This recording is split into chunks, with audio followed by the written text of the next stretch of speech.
आपके साथ मैं हूं सुचारिता कुकरेती और आज महाभारत लाइव आपके लिए लेकर आ रही हूं श्रीनगर से, श्रीनगर के इस डल झील से।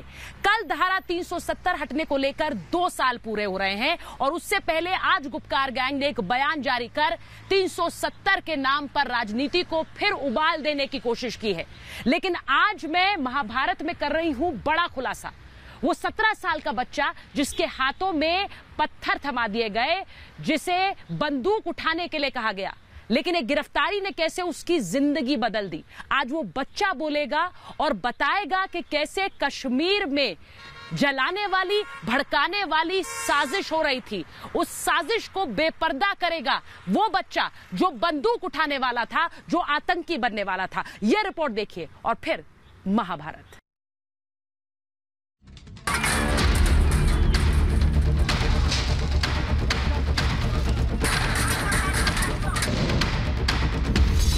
वो पत्थरबाज जो बंदूक उठाने वाला था, मतलब जिसको हम एक्टिव बोलते हैं।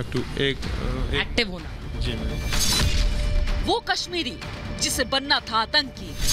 रिपब्लिक भारत पर सबसे बड़ा खुलासा। जम्मू कश्मीर की वादियों में दशकों तक हिंसा की आग के बाद अब अमन का राज है। पत्थरबाजी और हिंसा जिस कश्मीर की पहचान थी, अब वो इतिहास बन चुका है। जन्नत को जलाने की साजिश पर रिपब्लिक भारत आज सबसे बड़ा खुलासा कर रहा है। वो पत्थरबाज जो कभी बंदूक उठाने वाला था, आज वो इस जहरीली साजिश का हरतार बेनकाब करेगा। कश्मीर में जहरीली साजिश। तो पत्थरबाजी आप कर रहे थे और पत्थरबाजी के बाद क्या बंदूक भी उठाने वाले थे? जी मैम। बंदूक उठाने वाले थे आप? बंदूक उठाने वाला था, मतलब जिसको हम एक्टिव बोलते हैं। एक्टिव होना। जी मैम। 1 मार्च मेरा एक्टिव का डेट था, तो 18 फरवरी को मुझे पुलिस ने उठाया था। मतलब पत्थरबाजी करना और उसके बाद एक्टिव होना, मतलब बंदूक उठा लेना और फिर जिहाद। हाँ, मतलब मर जाना कहीं पे। कभी सेना पर पत्थर बरसाने वाले इस युवक ने अलगाववादियों का असली चेहरा बेनकाब किया। जिहाद के नाम पर गंदा काम। हर गांव में कभी कभी कोई रैली होती है जिसमें बड़े बड़े हुर्रियत के आते थे, वो मतलब कि जब वो मतलब वहाँ पर बयान करते थे, वो भड़का रहे थे। सबसे मतलब बड़ा वजह वही है कि वो भड़का रहे थे बच्चों को। 10 साल से 15 साल के मतलब छोटे छोटे बच्चे थे। हिंदुस्तान के खिलाफ भड़काने की बात। हाँ, हिंदुस्तान के मतलब भड़काने के लिए बात कर रहे थे कि हिंदुस्तान क्या देता है, हमें अपना पाकिस्तान के साथ जाना है, आजाद होकर पाकिस्तान के साथ रहना है। सुना आपने, कश्मीर में अलगाववादी और हुर्रियत नेता कैसे युवाओं को जिहाद के नाम पर भड़काकर हिंसा का खेल खेल रहे थे। इस खेल में नुकसान सिर्फ आम कश्मीरियों का था। आजादी का नाम, मौत का पैगाम। तो आपके साथ और बच्चे रहे हों जो इनको सुनकर जिहाद के रास्ते पर, या फिर जो जैसा आप कह रहे हैं कि ये गलत रास्ते पर चले गए, पत्थरबाजी करे, उनका क्या हुआ? आधे तो सुधर गए, आधे ठुक गए थे, मर गए थे आधे। 5 अगस्त 2019 को धारा 370 हटाने के बाद पाकिस्तान के प्यारों ने शोर तो बहुत किया, लेकिन कश्मीर क्या चाहता है आप खुद सुनिए। 370 के बाद जन्नत में अमन। आपको लगता है कि ऐसा हो, जैसे जो बातें कह रही थी कि 370 हटेगा तो यहाँ पर बहुत कुछ कश्मीर में खराब हालात हो जाएंगे? कुछ नहीं हो जाएगा मैम। मतलब 370 हटने के बाद बिल्कुल भी वैसा ही है, मतलब कि कोई प्रॉब्लम नहीं होगी यहाँ पे, ना हो सकती है प्रॉब्लम। साफ है कि 370 हटने के बाद पाकिस्तान और उसके प्यादों का भ्रम का जाल अब पूरी तरह बेनकाब हो गया है। जिहाद आजादी के नारों के पीछे छिपा सच अब कश्मीर के लोग जान चुके हैं, इसलिए आज झेलम में आतंक का उफान थम चुका है। Bureau report, Republic Bharat.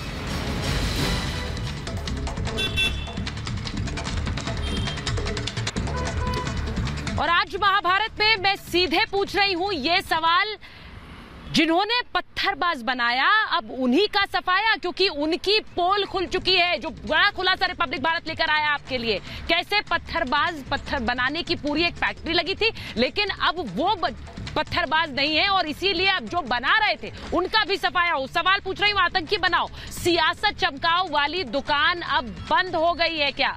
सवाल पूछ रही हूँ, 370 का राग अब पुराना कोई नहीं सुनेगा ये गाना गाते रहिए आप, क्योंकि एक बार फिर गुपकार ने इसे उठाने की कोशिश की है, लेकिन अब ये गाना भी पुराना हो गया, 2 साल हो गए। और सवाल पूछ रही हूं कि क्या चुनाव में भाग लेकर क्यों नहीं लिखते हैं कश्मीर की तकदीर? अगर चुनाव में भाग लेकर इस तकदीर को क्यों नहीं चमकाते हैं? सिर्फ भड़काने वाली साजिश क्यों? 370 हटने के कल 2 साल पूरे होने वाले हैं, उससे पहले ये साजिश एक बार फिर। मेरे साथ जो मेहमान जुड़ रहे हैं महाभारत में, मैं उनका परिचय आपसे कराऊंगी। मेरे साथ बीजेपी की राष्ट्रीय प्रवक्ता शाजिया इल्मी जुड़ रही हैं, मेरे साथ कश्मीरी एक्टिविस्ट अमित रैना जुड़ रहे हैं, कर्नल टीपी त्यागी हमारे साथ जुड़ रहे हैं, ब्रिगेडियर अनिल गुप्ता हमारे साथ जुड़ रहे हैं, इफ्तिकार मिसगर राजनीतिक विश्लेषक, माजिद हैदरी पत्रकार श्रीनगर से, और साथ ही कांग्रेस के नेता केवल ढींगरा हमारे साथ जुड़ रहे हैं।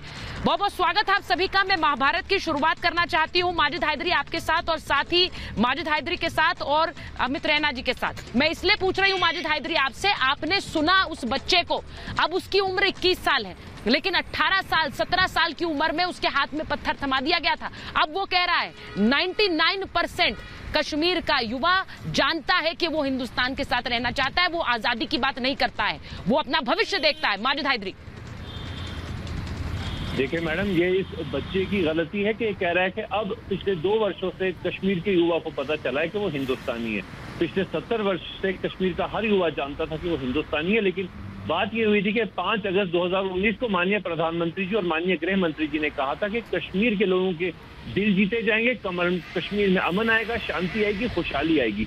पिछले 2 वर्षों में एक भी बेरोजगार नौजवान को नौकरी नहीं मिली है, कहीं पर कोई डेवलपमेंट नहीं हुई है। पुराने जो माजिद हैदरी साहब, ये कश्मीर के लिए खुशहाली है कि यहाँ का बच्चा कह रहा है कि 99% लोग पत्थरबाजी नहीं कर रहे, ना पत्थर उठा रहे, ना हथियार उठाना चाहते हैं। ये कश्मीर की खुशहाली ही है। और अगर आपको खुशहाली नहीं दिखती है तो मुझे नहीं पता आप कौन सी खुशहाली की बात कर रहे हैं। आप कौन सी खुशहाली की बात कर रहे हैं माजिद हैदरी? ये अच्छा संकेत नहीं है आपके लिए। आपके लिए वो संकेत अच्छा है कि वो बंदूक उठाते रहे। देखिए रैना साहब, आप तो बेरोजगारी दिख रही होगी क्योंकि अब आतंकी सरगनाओं की रोजगारी चली गई है, तो बेरोजगार तो हुए हैं। देखिए आप तो यहाँ तो क्यों ना आए वो टूरिस्ट बनकर?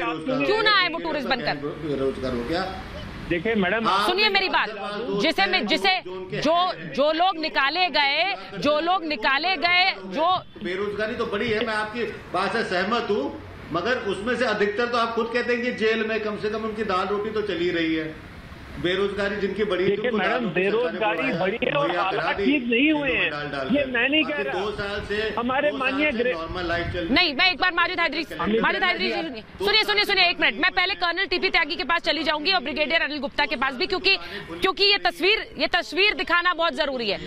एक सेकंड माजिद हैदरी साहब, ये आपको खुशहाली नजर नहीं आ रही है? आपको नहीं लगता है कि एक बच्चा जो कि जिसके हाथ में बंदूक थमाने की पूरी साजिश थी, वो न जाने, वो खुद कह रहा है कि मेरे साथ कई थे, बंदूक उठाते चले जाते, न जाने कब खत्म हो जाते। ये आपको खुशहाली नहीं लग रही कि वो बच्चा कह रहा है कि मैं खुश हूं, मैं अपने पैरों पर खड़ा हूं, पढ़ाई भी कर रहा हूं और परिवार के साथ भी हूं? ये खुशहाली नहीं है आपके लिए?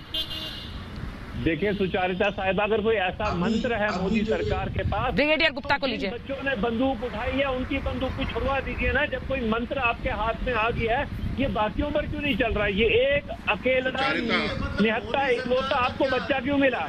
बाकी बच्चों से भी छुड़वा दीजिए। और इस बीच जो बड़ी खबर आ रही है मैं वो बता देती हूँ। एक बार बड़ी खबर जो आ रही है मैं वो बता दूं अपने आपको कि किस तरह से 5 अगस्त की सालगिरह पर पाकिस्तान की बड़ी साजिश नाकाम हुई है। ये बड़ी खबर मैं अपने दर्शकों को बता रही हूँ। बड़ी खबर बता रही हूँ कि फेक ट्वीट पर कश्मीर पुलिस किस तरह से अलर्ट है।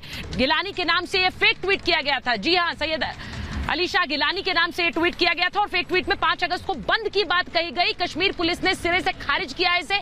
बडगाम पुलिस ने कहा है कि ये फेक ट्वीट है, जो कि एक तरह से यहाँ तनाव पैदा करने की कोशिश की जा रही है। पाकिस्तान से किया गया है फेक ट्वीट, जो कि गिलानी के नाम से किया गया, और इसमें कहा गया कि 5 अगस्त जो कि 370 की सालगिरह है, उस पर बंद हो कश्मीर। इस ट्वीट को सिरे से खारिज किया है और बड़ा बड़ा ट्वीट करके लिखा है फेक। ये बड़ी खबर मैं आपको बता रही हूं कि किस तरह से 370 की सालगिरह पर 2 साल पूरे होने हैं और उस पर किस तरह से पाकिस्तान में बैठकर साजिश रची जा रही है। उस पर कहा जा रहा है कि कहा जा रहा है कि ये 370 की सालगिरह शांतिपूर्ण तरीके से ना मनाई जाए, और इसीलिए वहां से ट्वीट किया गया और पाकिस्तान की तरफ से ये साजिश फैलाई जा रही है। लगातार ये कोशिशें भी हो रही हैं कि यहां पर 370 की अगर सालगिरह है तो वो ठीक से ना बीते। ठीक से ना बीते। और अभी भी अगर हम ये मानकर बैठ रहे हैं कि सब कुछ ठीक है और ये किस तरह से पाकिस्तान और वहां पर बैठे जो आतंक के सरगना हैं वो खुश होंगे इस बात पर। मैं एक बार ब्रिगेडियर अनिल गुप्ता के पास जा रही हूं। ब्रिगेडियर अनिल गुप्ता, मुझे हैरानी नहीं है कि इस तरह के फेक ट्वीट से एक तनाव फैलाने की कोशिश है, लेकिन मेरी बड़ी खबर, मैं उस बड़ी खबर पर बार बार वापस आ रही हूं कि कैसे एक बच्चा जो कि 17 साल का था, उन्हें कहा जाता है कि उन्हें बार बार ये याद दिलाया जाता था कि पत्थर पकड़ लो, आजादी है, यही काम करना है तुम्हें और कुछ नहीं करना है, उसके लिए चाहे जान भी चली जाए। सच्चता यही जो सबसे बड़ी हैरानी की बात है। ये माजिद हाजरी जैसे मेरे साथी, जिन लोगों को जो नजर नहीं आ रहा कि क्या हो रहा है, उनकी सबसे बड़ी तकलीफ ही यही है कि जो अलगाववादियों को या सॉफ्ट सेपरेटिस्ट का पहले हुक्मनामा चलता था, जिसके कहने के ऊपर बंद हो जाते थे, जिनके कहने के ऊपर कश्मीर में पहिया जाम हो जाता था, अब उनकी सुनवाई नहीं है। अब उनके कहने पे पत्थरबाज इकट्ठे नहीं हो रहे हैं, अब एनकाउंटर साइट पे पत्थर नहीं फेंके जा रहे हैं, गांव में खुशियां हैं, गांव में अमन है, लोग खुशी से अपने त्योहार मना रहे हैं, खुशी से ईद मना रहे हैं, सब कुछ खुशहाली के साथ हो रहा है। हाँ। लेकिन इनको ये पसंद नहीं है क्योंकि इनकी जो दुकान चलती थी वो दुकान बंद हो गई, और इसीलिए ये लोग बार बार ये कहते हैं जहाँ कुछ हुआ ही नहीं, होगा कैसे? आपने तो आंख पे पट्टी बांध रखी है, आपने एक ही राग अलापना है जो आपको पाकिस्तान कहता है, जो पाकिस्तान कहता है वो आपने कहना है। इसलिए हकीकत से अपने आप को दूर रख के आप लोगों के दिल में ये नहीं तस्वीर नहीं बना सकते कि यहाँ कुछ नहीं हुआ है। यहाँ बहुत कुछ हुआ है। सबसे बहुत कुछ ये हुआ है कि पत्थरबाजी बिल्कुल बंद हो गई है, अमन है, लोग अपने आप आकर खुले आम आकर एनकाउंटर के लिए या टेररिस्ट के बारे में खबर देते हैं सिक्योरिटी फोर्सेस को जी, जिससे कि एनकाउंटर हो रहे हैं और टेररिस्ट मारे जा रहे हैं। मैं एक बार केवल ढींगरा जी के पास जाऊंगी। शाजिया जी को लीजिए। मैं एक बार शाजिया जी के पास जा रही हूँ, केवल ढींगरा के पास जा रही हूँ, और मैं क्या ये गलत कह रही हूँ? माजिद साहब आपके पास आऊंगी, लेकिन मुझे समझ नहीं आता है खुशहाली का इंडेक्स आपका क्या है। खुशहाली का इंडेक्स आपका क्या है, मुझे अभी तक समझ नहीं आया है, क्योंकि जब मैं आपको देखती हूँ आप रोते हैं, जब मैं आपको देखती हूँ आपका एक ही राग रहता है कि ठीक नहीं है, सब खराब है, सब कुछ खराब है, लेकिन तब भी टीवी पर बैठकर बातें बोलने के लिए सब कुछ ठीक है माजिद हायदरी के लिए, लेकिन वैसे सब कुछ कश्मीर में खराब है, बस ये बोलते रहो। मैं एक बार केवल ढींगरा के पास इसलिए जा रही हूं क्योंकि केवल जी जो बच्चा आज कैमरे पर बोल रहा था, 21 साल का बच्चा जिसे आतंकी बनाने की पूरी साजिश थी, पत्थर तो थमा ही दिया गया था, वो बंदूक पकड़ने वाला था, उससे पहले उसकी गिरफ्तारी हो गई। ये बच्चे खुलकर कह रहे हैं कि उन्हें किसने कहा, उन्हें अलगाववादियों ने कहा, वही जिनके साथ आप बैठकें करते थे। ये बात क्या समझने में इतनी देर लगी आप लोगों को? और तब भी अभी भी आप गुपकार के साथ मिलकर 370 के खिलाफ एक पूरा प्रोपेगेंडा खड़ा कर रहे हैं। केवल ढींगरा, क्या ये गुपकार गैंग है? या अगर गुपकार गैंग है, देखिए मेरे को ये बताया जाए कि ये गुपकार गैंग है। अगर गैंग है तो मोदी और अमित शाह जम्मू कश्मीर में ऑल पार्टी मीटिंग बुला के किससे मीटिंग कर रहे थे? ये पूछना चाहिए ना कि ये गैंग है या पॉलिटिकल पार्टीज है। पहले तो ये चीज क्लियर करिए, क्योंकि मुझे तो लगता है कि ये ऑल पार्टीज है जम्मू कश्मीर की, जिनको नहीं सर, गुपकार गैंग को नरेंद्र मोदी और अमित शाह नहीं बोल रहे हैं, हम बोल रहे हैं, वो नहीं बोल रहे हैं। ये मैं क्लियर कर दूं आपको, ये कोई नरेंद्र मोदी नहीं बोल रहे हैं, प्रधानमंत्री नहीं बोल रहे हैं। अगर वो गुपकार गैंग बोल रहे होते तो शायद उन्हें बैठक के लिए नहीं बुलाते। इतना तो आपको भी समझ आ रहा है। मैं बोल रही हूँ ना, मैं बोल रही हूँ, तो उसमें उन्हें लाने की क्या जरूरत है? आप उन्हें बोलिए, जो वो बोलेंगे उस पर आप उनसे सवाल करिए, मुझे उससे क्या है। लेकिन जो मैं बोल रही हूँ उस पर आप नहीं, एक मिनट, आपको दिक्कत क्या होती है? गैंग नहीं है क्या ये गैंग ही है जो इतने सालों से ऑपरेट कर रहा है। उस गैंग को एक्सपोज कर दिया तो दिक्कत होती है, और आप उस गैंग के पीछे चल रहे हैं कश्मीर में, यही दिक्कत है। उस गैंग के पीछे तो आप चलते रहे, इसीलिए दिक्कत है। शाजिया जी, मैं आपके पास आ रही हूँ, एक बड़ी खबर इस वक्त जो आ रही है वो मैं आपको बता दूं। देखिए, इस गैंग का एक और कारनामा सुन लीजिए, आप इनके साथ है कि नहीं है ये बता दीजिएगा मुझे, मैं इसके बाद आऊंगी आपके पास। किस तरह से बड़ी खबर मैं अपने दर्शकों को बता रही हूँ कि 5 अगस्त को पीडीपी ब्लैक डे मना रही है। जम्मू में प्रदर्शन करेगी पीडीपी, 370 हटाने का विरोध करेगी पीडीपी। अब पीडीपी भी उसी गुपकार गैंग का हिस्सा है, और बड़ी खबर मैं आपको बता रही हूं कि 370 हटने के बाद किस तरह से धरना प्रदर्शन करेगी। कल ब्लैक डे मनाएगी। 370 हटा, भारत के साथ इंटीग्रेट हुआ कश्मीर, एक संविधान एक विधान, तो क्यों ब्लैक डे कैसे हो गया 370? बड़ा सवाल मैं यही पूछ रही हूं, क्योंकि बड़ी खबर ये कि 370 का विरोध करने के लिए कल ब्लैक डे मनाएगी पीडीपी। और जो बात केवल कह रहे थे कि काहे का गैंग, ये गैंग ही है, और गैंग के पीछे आप चल रहे हैं। मैं एक बार शाजिया जी आपके पास आ रही हूँ, क्या ये गैंग नहीं तो क्या है?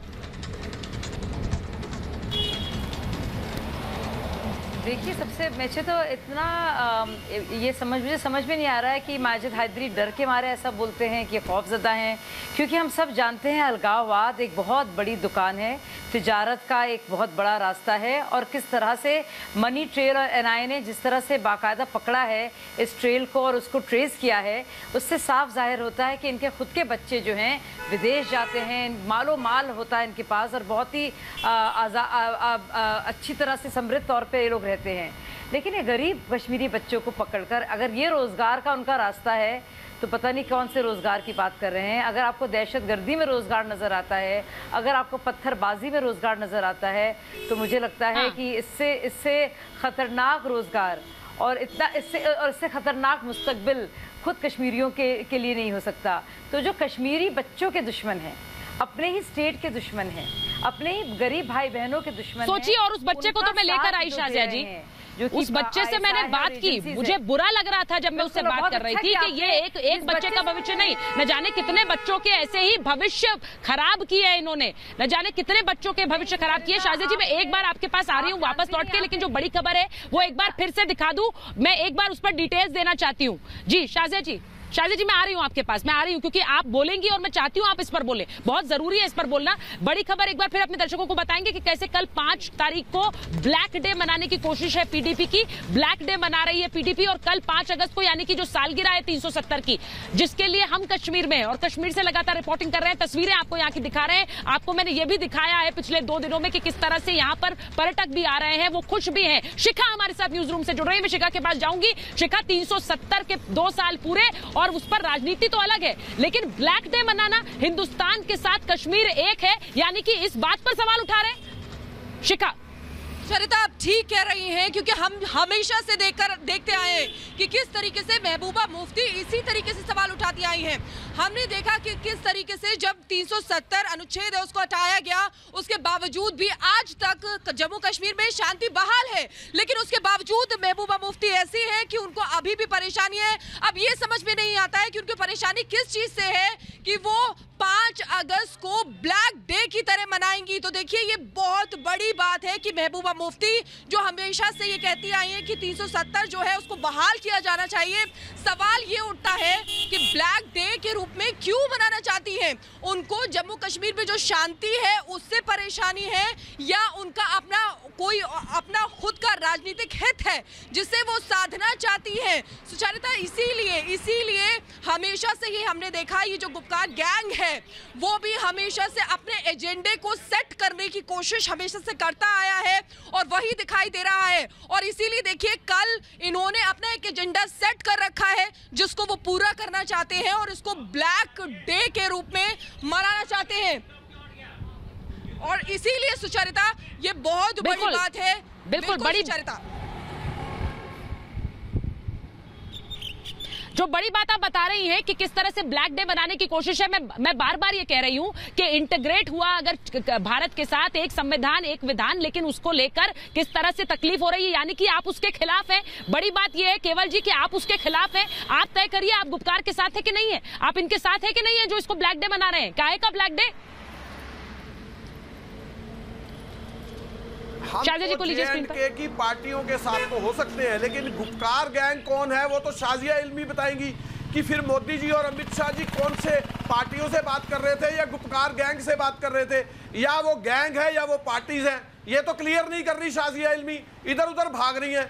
भारतीय जनता पार्टी की जो अमित शाह और मोदी जी हैं वो आल पार्टी मीटिंग में गुपकार गैंग से बात कर रहे थे या वो पार्टियों से बात कर रहे थे, ये बताना चाहिए ना इनको। सर देखिए, एक बात मैं बिल्कुल सीधे सीधे बता दूं आपको, एक बात मैं आपको सीधे सीधे बता दूं, राजनीतिक भविष्य अगर अपना तलाशना है तो जम्मू कश्मीर में चुनाव के जरिए ही होगा वो। और अगर आपको चुनाव में रहना है, यहाँ की जनता का भविष्य तय करना है, तो चुनाव लड़ लीजिए। राज्य को एक साथ और देश के साथ रखने की जो वो कोशिश है उसमें आप भागीदार बनिए, वरना कुछ नहीं होने वाला है। है, वरना आपके रास्ते बिल्कुल साफ है, यहाँ से जा सकते हैं आप, ये बिल्कुल क्लियर है, क्योंकि उसमें कोई बदलाव नहीं होने वाला है। मैं एक बार इफ्तिकार मिसगर जी के पास जा रही हूँ। इफ्तिकार मिसगर जी, पीडीपी ब्लैक डे काहे का ब्लैक डे है सर? ये गलत बात है। किस चीज का ब्लैक डे? हाँ, कांग्रेस पार्टी वहाँ पे इंडिविजुअल चुनाव लड़ती है, किसी के साथ नहीं लड़ती। इफ्तिकार मिसगर जी से पूछ रही हूँ मैं, काहे का ब्लैक डे है? इंडिविजुअल चुनाव लड़ती है, किसी के साथ। जारदा जी, अरे इफ्तिकार मिसगर जी से पूछ रही हूँ मैं, काहे का ब्लैक डे? पहले सरजमीन कश्मीर में आपका स्वागत और मोस्ट वेलकम। हमें भी बुलाइएगा कभी, हम आपको वाजवान खिलाएंगे। कश्मीरी वाजवान बहुत ही फेमस, आपने शायद खाया होगा, लेकिन हमारे साथ भी बैठ के खाइएगा, क्योंकि हमारा तहजीब और तमद्दुन दोस्ती यारी दोस्ती का है, तो उस कारण हम आपको दावत सर बहुत बहुत धन्यवाद है आपका, मैं बिल्कुल आऊंगी। लेकिन जब सर कश्मीर भारत का हिस्सा है और ये जो भड़काऊ राजनीति बंद हो जाएगी सर, तो आप मुझे कुछ भी ना खिलाएं तब भी मैं आऊंगी और हाथ जोड़ूंगी आपके सामने सर, लेकिन ये कर दीजिए बस सर, उसके बाद वाजवान भी नहीं चाहिए, वो मैं खिलाऊंगी आपको। कश्मीर भारत का हिस्सा नहीं है, इससे मुझे लग रहा है शक ज्यादा आप लोगों को, हमें तो कोई शक नहीं है। जहां तक ब्लैक डे मनाने का या भारत बंद, देखिए भारत बंद की कॉल बीजेपी भी दिए है ना, क्या बीजेपी ने कभी भारत बंद, अपोजिशन में से भारत बंद की कॉल नहीं दी? देखिए डेमोक्रेटिक सेटअप में आप उन चीजों पे क्यों पर्दादारी करते हैं जो एक हक बनता है? फार्मर प्रोटेस्ट करते हैं तो गुनाह करते हैं, कश्मीरी रजिस्ट करेंगे 370 हटाने के बारे में तो आप गुनाह करेंगे, ये कौन सा गुनाह है? अगर हम सियासी तौर, समाजी तौर, इखलाकी तौर, कॉन्स्टिट्यूशनली अपना हक मांग रहे हैं, जो हमें लग रहा है तो दुरुस्त नहीं था जो हटाया गया, जो हमें लग रहा है, आपको लगे ना लगे, नहीं सर, कॉन्स्टिट्यूशनल हक है, बिल्कुल। देखिए सर, जो संविधान में हक है मेरा वही आपका है, जो मेरा हक है वही आपका है, जो मेरा हक है वही आपका है, ये मानते हैं कि नहीं? उससे ज्यादा ना मुझे मिलेगा ना आपको मिलेगा, बस बिल्कुल साफ है, ना मुझे मिलेगा ना आपको मिलेगा। संविधान में जो हक मेरा है वही आपका है, उससे ज्यादा नहीं मिलेगा। हर हिंदुस्तानी का हक एक है। मैं एक बड़ी खबर अपने दर्शकों को बता रही हूँ, जम्मू कश्मीर में एक बड़ी खबर, 3 साल में 400 एनकाउंटर हुए हैं, ये बड़ी खबर अब आ रही है। 5 अगस्त 2 साल होने वाले हैं 370 को हटाए हुए। बड़ी खबर यह है कि एनकाउंटर में 630 आतंकी ढेर किए गए हैं। जम्मू कश्मीर ने 3 साल में 400 एनकाउंटर हुए हैं, ये अपने आप में बड़ी खबर है। और एनकाउंटर यानी कि आतंकियों का सफाया। शिखा न्यूज रूम से है हमारे साथ। शिखा, 400 एनकाउंटर, जिस तरह के एनकाउंटर हुए, 630 आतंकियों का सफाया।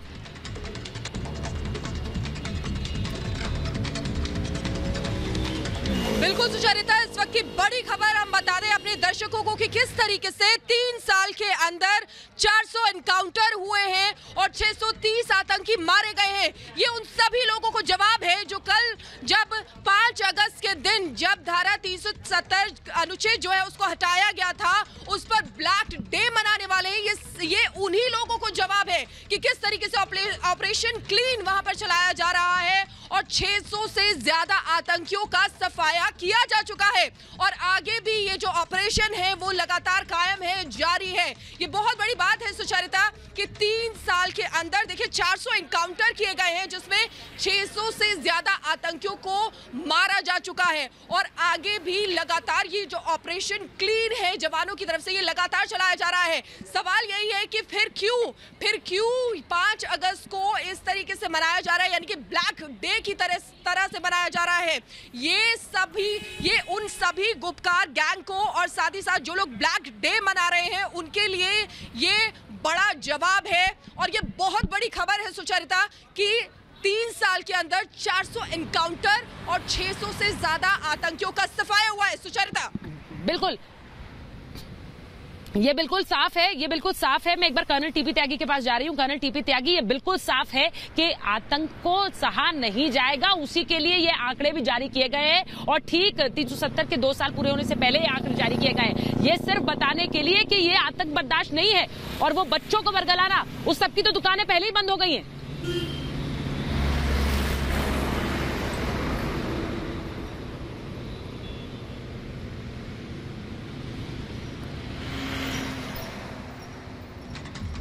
ठीक है, कर्नल टीपी त्यागी हमारे साथ नहीं जुड़े हुए हैं। मुझे बता दीजिए पहले से, अगर वो थ्रू नहीं है, मुझे पहले से बता दीजिए कि थ्रू नहीं है। मैं एक बार जा रही हूँ ब्रिगेडियर अनिल गुप्ता के पास। ब्रिगेडियर गुप्ता, ये बिल्कुल क्लियर है, ब्रिगेडियर गुप्ता ये बिल्कुल क्लियर है कि ये संदेश देने की कोशिश कि पिछले कई सालों में जिस तरह से आतंक का सफाया किया गया है, सफाई करते करते थोड़ा समय लगेगा, लेकिन होगा ये सफाया।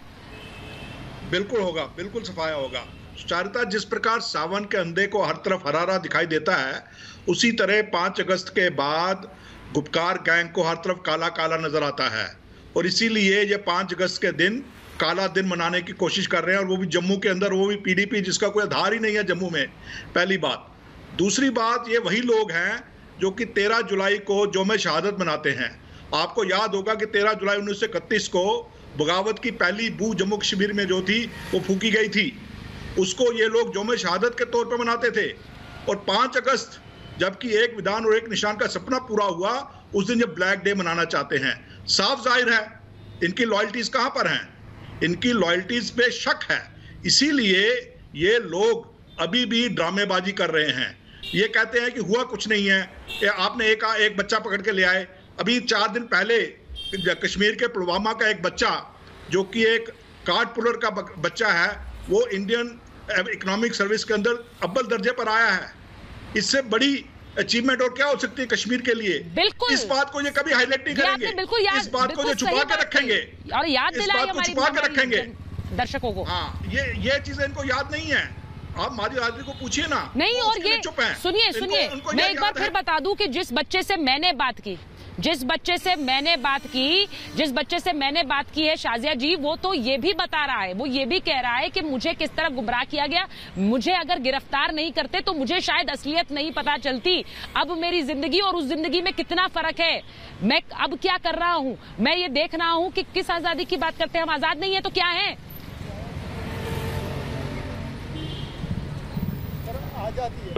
लाला कंपनी है, कर देती है।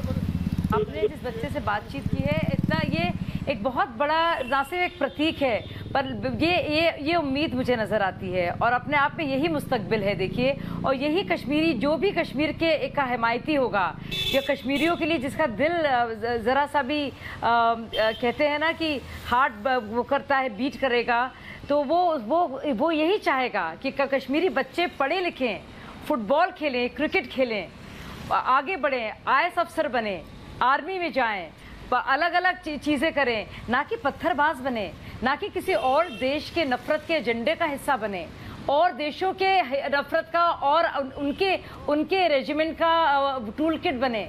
आप अपने ही बच्चों को बना रहे हैं औजार, अपनी ही सरकार के खिलाफ, अपने ही देश के खिलाफ। ये कौन लोग कर सकते हैं? ये तो कश्मीर के दुश्मन ही कर सकते हैं ना। तो जो लोग बाकायदा इसके हिमायती रहे हैं, तो वो तो कश्मीर के दुश्मन है, कश्मीर के दुश्मन है। नहीं, आप जवाब ना दीजिए, सुनिए मेरी बात को। आप लोग जो कश्मीर के खिलाफ काम करते आए हैं, एक ना पाकिस्तान के नापाक मंसूबों के अनुसार, तो उनके लिए एक बहुत करारा एक थप्पड़ है जो उनके मुंह पे पड़ा है। ये दिखाता है धारा 370 की दूसरी बरसी है। दूसरा रहा, भाजपा नहीं चाहती कि भारत का जी नहीं, ये आजादी है उनके लिए, ये आजादी है उन वाल्मीकि समाज के लिए है, आपके लिए नहीं। मुझे ये बता दीजिए ना, कौन सा दुख है आपको माजिद हैदरी साहब? माजिद हैदरी साहब, मुझे एक बात बताइए ना जरा। माजिद हैदरी साहब को लीजिए जरा, माजिद हैदरी को लीजिए। माजिद हैदरी, क्या दुख है आपको? आपकी क्या दुख क्या है? दुख क्या है आपका? कौन सा रोना है आपका? माजिद हैदरी साहब, किस बात का रोना है आपका? एक बार माजिद हैदरी साहब को लीजिए प्लीज जरा। मुझे एक बात बता दीजिए, किस बात का रोना है? किस बात का रोना है आपका? भारत के मुसलमान जो हैं वो भाजपा पीड़ित हैं, उनमें से मैं भी एक हूँ। भाजपा नहीं चाहती कोई मुसलमान। फिर से यहाँ पर ना धर्म की राजनीति, ये जो धर्म वाली राजनीति आप कर रहे हैं ना माजिद हैदरी, बाज आ जाइए इससे। मैं बार बार आपको कहती हूँ, इसमें हमेशा आप यही करते हैं। आप ये बात ये आप फिर से नहीं रिपीट करने देंगे आपको। आपने एक सेकंड माजिद हैदरी साहब, ये हमेशा आप करते हैं, आप ये हमेशा करते हैं मेरे साथ। आपके लिए अमित रहना नहीं है, अमित रहना नहीं है आपके लिए कश्मीरी। मुझे ये बताइए, अमित रहना नहीं है, अमित रहना आपके लिए कश्मीरी नहीं है माजिद हैदरी साहब, मुझे बताइए। आप हमेशा इसको धर्म का एंगल क्यों देते हैं? क्यों धर्म का एंगल देते हैं? आप जैसे लोगों को लगता है कि इसी से आग लगेगी, इसी से आग लगेगी। रहना नहीं चाहते हैं, रहना नहीं चाहते हैं। अमित रहना, आप रहना नहीं चाहते हैं, आप खुद रहना नहीं चाहते हैं।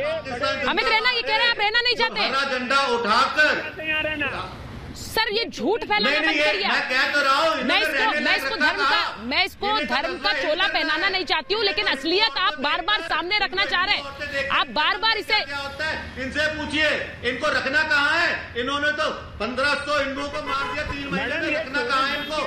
अगर जब इनको डर लगा कि कश्मीरी हिंदू वापस आएंगे तो मैं इसका स्तर इस तरह से नहीं गिराना चाहती हूँ, मैं इसका स्तर इस तरह से नहीं गिराना चाहती हूँ। ये सुनकर मुझे दुख हो रहा है, ये सुनकर मुझे दुख हो रहा है। नहीं अमित रैना जी, माजिद हायदरी साहब, दिस इज नहीं, आप लोग इस तरह की बात न करिए। मैं एक बार बड़ी खबर बता रही हूँ अपने दर्शकों को। 15 दिन मैडम, एक मिनट, बड़ी खबर मैं अपने दर्शकों को बता देती हूँ एक बार कि कश्मीर में इस तरह से गुप्कार बेचैन है। ये बड़ी खबर अपने दर्शकों को बता रही हूँ। नया कश्मीर एक मजाक है, ये कह रहे हैं 370 को हटाना असंवैधानिक है, ये कह रहा है गुप्कार गैंग। गुप्कार की तरफ से जो स्टेटमेंट जारी किया गया उसमें कहा गया 370 को हटाना एक तरह का ये असंवैधानिक था, और नया कश्मीर जिसकी बात बार बार होती है ये सिर्फ और सिर्फ एक मजाक है, कश्मीर के लोगों के साथ धोखा है, ये बात गुप्कार कह रहा है। अब बार बार कहकर क्या करना चाह रहे हैं? कश्मीर का युवा क्या कह रहा है वो तो मैंने दिखा दिया है। अब बार बार ये कहकर क्या दिखाना चाहते हैं? बार बार ये कहकर ये आप दिखाना चाह रहे हैं। इफ्तिकार मिसगर अगर हमारे साथ है, केवल ढींगरा जी, ये बार बार कहना कि नया कश्मीर एक मजाक है, उस नए कश्मीर को कभी बनने नहीं दिया गया। आज जब वो खड़ा है, आज अपने पैरों पर खड़ा हो रहा है तो वो मजाक लग रहा है।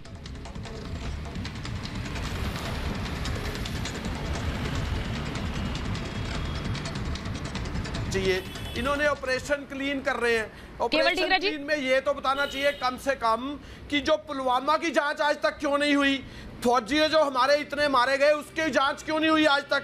बड़ा मुद्दा तो ये है ना कि पुलवामा में जो इतने फौजी मारे गए उनकी जांच क्यों नहीं करी अभी तक जो सरकार ने। दूसरी बात ये भी है, जो पाकिस्तानियों को बुला के पठानकोट का जो मुआयना करा रहे थे, जिन ISI के लोगों को वहां पे पठानकोट में लाके मुआयना करा रहे थे, वो कौन सी सरकार थी? क्यों कर रहे थे ऐसा काम? अभी तक कोई जांच नहीं हुई इन कामों में, जांच कर ही नहीं रही सरकार। सरकार क्यों नहीं जांच कर रही? एक पत्थरबाज को दिखा के सारा मामले को लेके जाने की कोशिश क्यों की जा रही है? कैसी बात ये बताना चाहिए। अरे भाई साहब ये बताना चाहिए ना कि आज तक पठानकोट की जांच क्यों नहीं हुई? हमारे इतने फौजी मर गए, क्यों मरे वो? भारतीय जनता पार्टी का है, मोदी का है, अमित शाह का है, और गुप्कार गैंग के साथ मीटिंग करते हो आपको वो उसको गुप्कार गैंग कहते हो? नहीं, गुप्कार गैंग तो बिल्कुल सही कहा आपने। चलिए आपने भी कहा गुप्कार गैंग है, आप ही मानते कहीं ना कहीं गुप्कार गैंग है। अरे वो पार्टीज है या वो गैंग है? ये तो बताइए। गैंग है जी, गैंग जिसमें पॉलिटिकल पार्टी का मुखौटा पहना हुआ है, मैं पूछ रहा हूं वो गैंग। आप पार्टीज मानते हो या केवल जी आपको दिक्कत क्या है? आपको दिक्कत क्या है? क्या मानते हैं आप लोग? अमन की बातें करते हो, कौन सा अमन है आपका? आप लोगों ने पुलवामा की जांच नहीं कराई, आप लोगों ने अभी केवल जी मैंने आपसे एक सवाल पूछा है। वाली मामले की जांच केवल जी मैंने आपसे एक सवाल पूछा है, आपको जवाब देने में इंटरेस्ट है या फिर ये भाषण देते रहेंगे आप? हथियार कहाँ पड़े? मैंने आपसे एक सवाल पूछा है। हम भाषण नहीं दे रहे, कोई कार्रवाई नहीं हो रही। भारतीय जनता पार्टी की सरकार देश के लोग बता रहे हैं, आप भाषण ही दे रहे हैं, आप भाषण ही दे रहे हैं। क्योंकि मैं आपसे पूछ रही हूँ कि आपने इतने साल क्या किया था? आपने इतने साल क्या किया? आपने इतने साल क्या किया? केवल जी मुझे ये बता दीजिए, आपकी सरकार इतने साल रहे, क्या किया आप लोगों ने? ये पत्थरबाजी आपने थाम दी, ये बच्चों को आतंकी बनाना ये थम गया आपकी सरकार में। और अगर वो थम रहा है, और मुझे बता दीजिए पिछले 2 साल में आपने कहाँ देखी पत्थरबाजी कश्मीर में? मुझे बताइए, एग्जाम्पल दीजिए, मुझे बताइए, और मैं कहूंगी कि मैंने गलत बोला। आपने कहाँ देखी? कहाँ हो रहा है?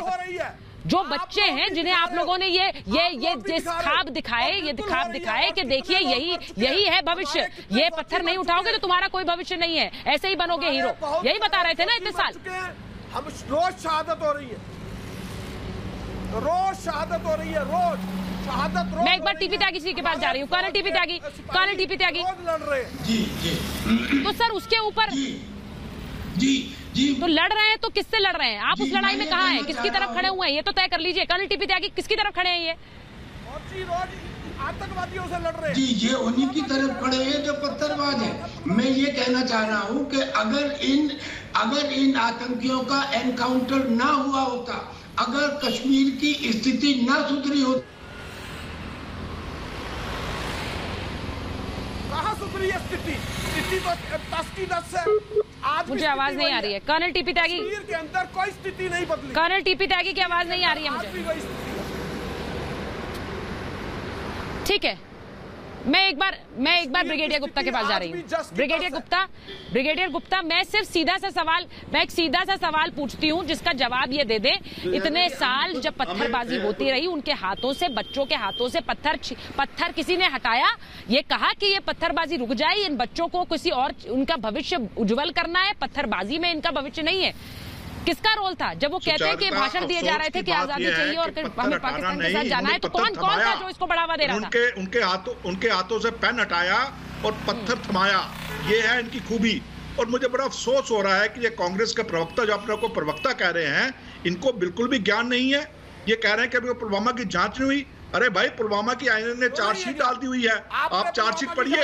आप कह रहे हैं कि जांच नहीं हुई है, एनआईए की जांच की चार्जशीट तक डल चुकी है, और ये श्रीमान कह रहे हैं कि अब तक जांच नहीं हुई है। चिल्लाने से चलाइए मत प्लीज, मैं आपसे ज्यादा चला सकता हूँ। चिल्लाने से काम नहीं होता है, आप चिल्ला के अपना पॉइंट प्रूव नहीं कर सकते।